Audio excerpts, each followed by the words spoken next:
विक्रम विक्रम विक्रम बेताल ताल ताल। कंचनपुर नामक शहर में सागर दत्त नाम का एक सेठ रहता था। उसके श्री दत्त नाम का एक लड़का था।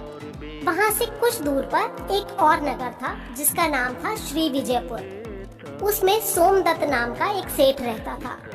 उसकी एक लड़की थी जिसका नाम था जयश्री। जयश्री का विवाह श्री दत्त से हुआ था। ब्याह के कुछ समय बाद ही श्रीदत्त व्यापार करने परदेश चला गया। 12 बरस बीत गए लेकिन वो वापस ना आया।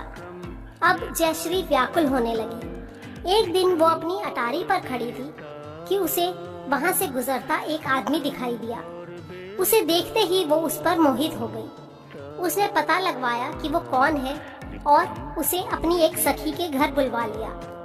अब ये उसका रोज का नियम हो गया।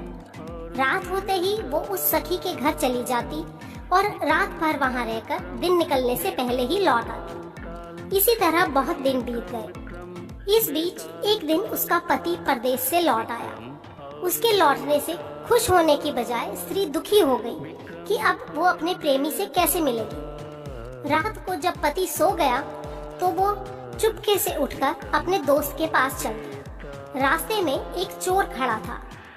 उसे ये देखकर बड़ा आश्चर्य हुआ कि भले घर की दिखने वाली ये स्त्री आधी रात के वक्त इस तरह छुपते छुपाते कहाँ जा रही है।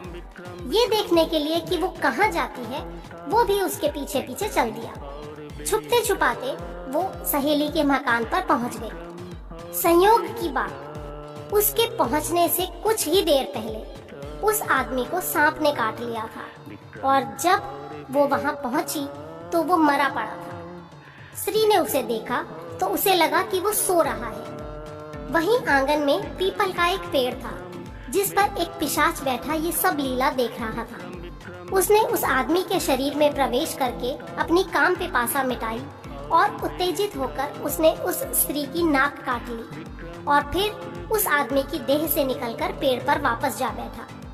स्त्री रोती हुई अपनी सहेली के पास गई। सहेली ने कहा कि तुम अपने पति के पास जाओ और वहाँ बैठकर रोने लगो। कोई पूछे तो कह देना कि पति ने नाक काटी है। उसने ऐसा ही किया। उसका रोना सुनकर लोग इकट्ठे हो गए। उसका पति भी जाग उठा। जब उसे सारा हाल मालूम हुआ तो वो बहुत दुखी हुआ।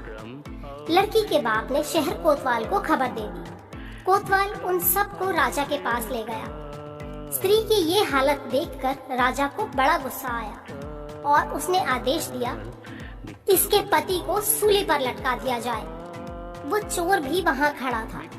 जब उसने देखा कि एक बेकसूर आदमी को सूली पर लटकाया जा रहा है तो उसने राजा के सामने जाकर सब हाल सच सच बता दिया। वो ये भी बोला, अगर मेरी बात का विश्वास न हो तो जाकर देख लीजिए, उस आदमी के मुंह में अभी भी स्त्री की नाक है। राजा ने पता करवाया तो चोर की बात सच निकली। इतना कहकर तोता बोला, देखा आपने राजन, स्त्रियां ऐसी होती हैं।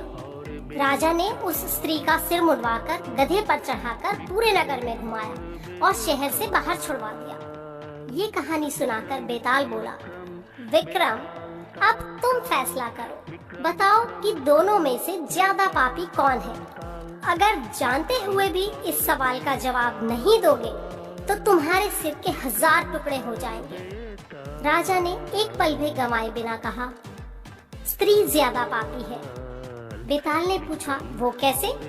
विक्रम ने कहा, मर्द कैसा ही दुष्ट हो, उसे धर्म का थोड़ा बहुत विचार रहता ही है, लेकिन स्त्री जब अधर्म पर उतारू होती है तो उसे कोई विचार नहीं रहता। अब चोर को ही देखो, वह इन दोनों से ज्यादा दुष्ट है, पर जब उसने एक बेकसूर आदमी को मरते देखा तो उससे रहा नहीं गया और उसने अपनी परवाह किए बगैर राजा को सब बात बता दी। इसलिए स्त्री ही अधिक पापिन है।